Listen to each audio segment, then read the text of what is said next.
Bismillahirrahmanirrahim. Elhamdülillahi Rabbil alemin. Vessalatu vesselamu ala nebiyyina Muhammed ve ala alihi ve ashabihi ecmain. Amma ba'd.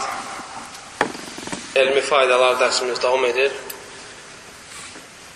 Bugünkü dərsimizin ünvanı da bəzi şeytanın əməlləri.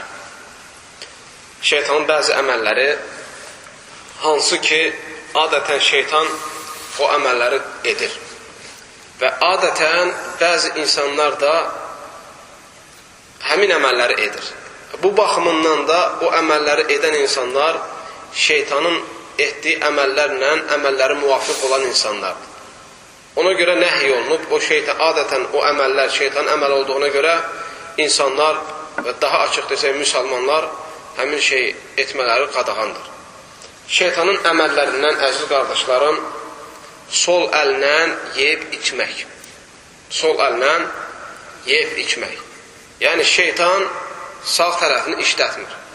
Burada başqa bir dəlil var ki, şeytanın sağı da var, solu da var. Peyğəmbər sallallahu əleyhi və səlləm deyir: "La ta'kulu biş-şimal, fa inneş-şeytan ya'kul biş-şimal." Sol əlinizlə yeməyin. Həqiqətən şeytan sol əli ilə yeyir. Bu onu göstərir ki, şeytanın sağ tərəfdə var, sol tərəfdə var. Amma adətən nə edir? Onun xüsusiyyətlərindəndir solla yemək.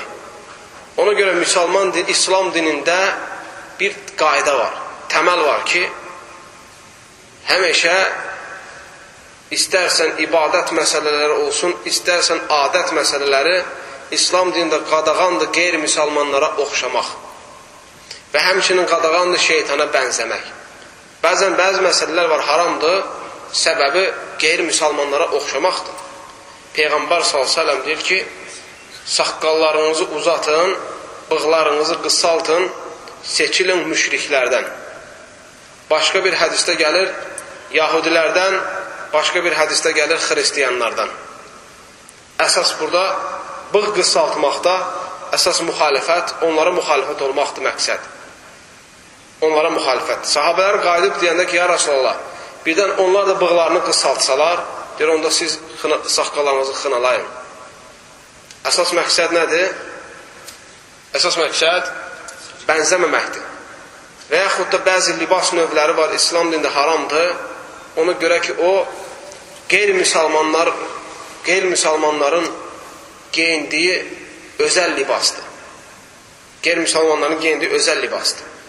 Və həmçinin də məsələn şeytanın əməlləri var. Müsəlman nəhy olunub ki, o əməl baxımından şeytana bənzəsin.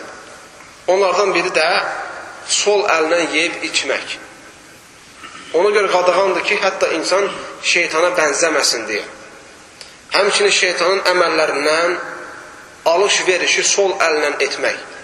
İnsanlar arasında belə bir adət var ki, alanda sağla almalısan, verəndə solla verməlisən. Bu, əziz qardaşım, batil bir qaydadır. Peyğəmbər s.ə.v alanda da sağla alardı, verəndə də sağla verərdi. Və müsəlmandan tələb olunan da budur. Deməli, solla alış-veriş etmək, almaq və yaxud bir şey qaytarmaq şeytanın əməllərindəndir. Həmçin şeytanın əməllərindən bir ayaqqabı ilə gəzmək. Adətən bu əməllərdə insanlar da müştərikdir şeytanla. Və bunu etməmələrin, bu əməlləri insanların etməsində əsas qadağanın səbəbi şeytana bənzəməkdir. Ona görə bunu belə ünvanlandırdıq, bəzi şeytanın əməlləri. Deməli, hədisdə var ki, gəldiyi kimi açıq-aşkar bəllidir ki, şeytan da bir ayaqqabını da gəzər. Bir ayağını geyinər, bir ayağını geyinməz. Və ona görə də İslam dinində Peyğəmbər s.ə.v nəhy edib. Deyir ki, ya iki ayağınızla soyunun, ya da iki ayağınızla geyinin. Bir ayağını geyinib, o bir ayağı yalın gəzmək olmaz. Hətta məsafə qısa olsa da belə. Yəni, qəsd elədiyim odur ki, tutaq ki, bir ayaqqabı evin bu başındadır, o birisi o başındadır. Onu geyinib gedib, onu da geyə bilərsən. Amma mən ayaqqabımı geyinim deyib, harasa getmək olmaz. Harasa getmək olmaz. Ancaq xəstəlik və zərurət istisna. Tutaq ki, bir insanın bir ayağına ayaqqabı geyinilməlidir, o birisinə geyinilmək olmaz. Çünki xəstəliyi var. Bu, belə hallar istisna. Həmçinin şeytanın əməllərindən yarı günəşdə, yarı kölgədə otmaq. Peyğəmbər s.ə.v nəhiy edir. Bir adam yarı günəşdə otursun, yarı isə kölgədə. Yəni bu istərsən təpədən aşağı olsun, istərsən sağdan sola olsun. Yəni bəzi insanlar elə oturur ki, başının yarısı hissəsi gündə olur, yarısı hissəsi kölgədə. Və yaxud da elə uzanır ki, məsələn, köbəkdən aşağı günəşdə olur, köbəkdən yuxarı kölgədə. Belə olmamalıdır. Amma adətən ağacın altına uzanmışsansa, bəzi yerə gün düşür, bəzi yerə kölgə düşürsə, bu qəsd olunmur. Çünki sən onun qarşısını ala bilməzsən.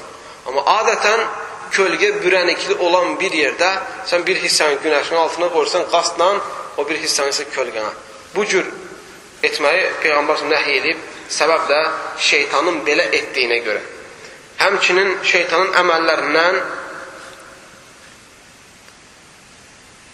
bir insanın əlindən düşən qırıntıyı yeməməsi.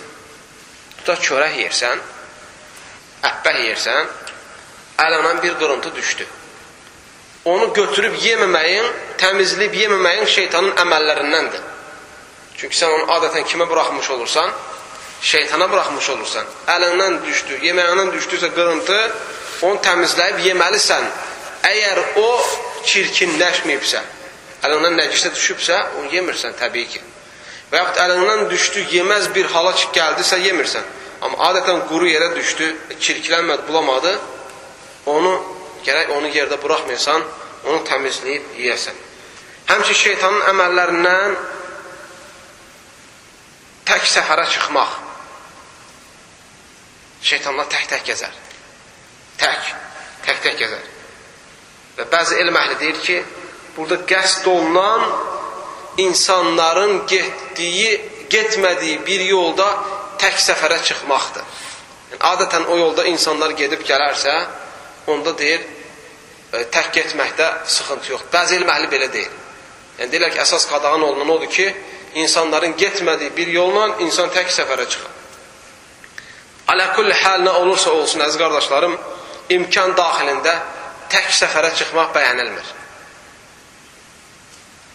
Yoldaş yanında olması, bir nəfər, iki nəfər, bu da səfərin ədəblərindəndir.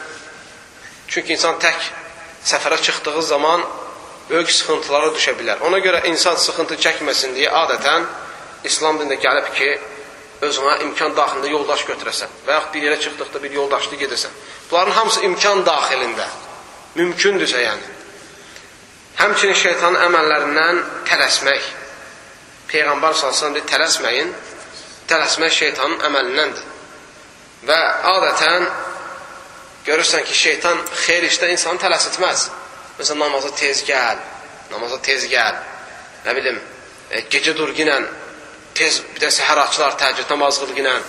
Tələs birdən ölərsən, Quran oxumağa örgənginən. Şeytan belə şeydə səni tələsitməz. Harada tələsitəcək səni? Nəhiy olunan yerlərdə, qadağan olunan yerlərdə. Gətirib səni gecikdirəcək tualetdə, namaza başlayandan sonra səni qaçırdacaq. Halbuki qaçmaq qadağandır. Burada səni tələsitəcək. Və yaxud da bir iş görürsən, sən qəzəblənmək üçün tələsitəcək. Və yaxud da namaz qılırsan, səni tələsitəcək ki, tez qıl namazı. Sən tələsitməyəcək, məscidə tez gələsən. Amma namaza başladınsa, tez qılmağa tələsitəcək. Belə. Deməli, tələsmək olmaz, təənni lazımdır, sakin olmaq lazımdır. Allah bizə faydalardan etsin, şeytandan və onun əməllərindən uzaq eləsin və bizi ən muvaffaq olan qullarından eləsin. Və sallallahu səlləm və barik alə nəbinə Muhammed və alə alihi və ashabihi əcməin.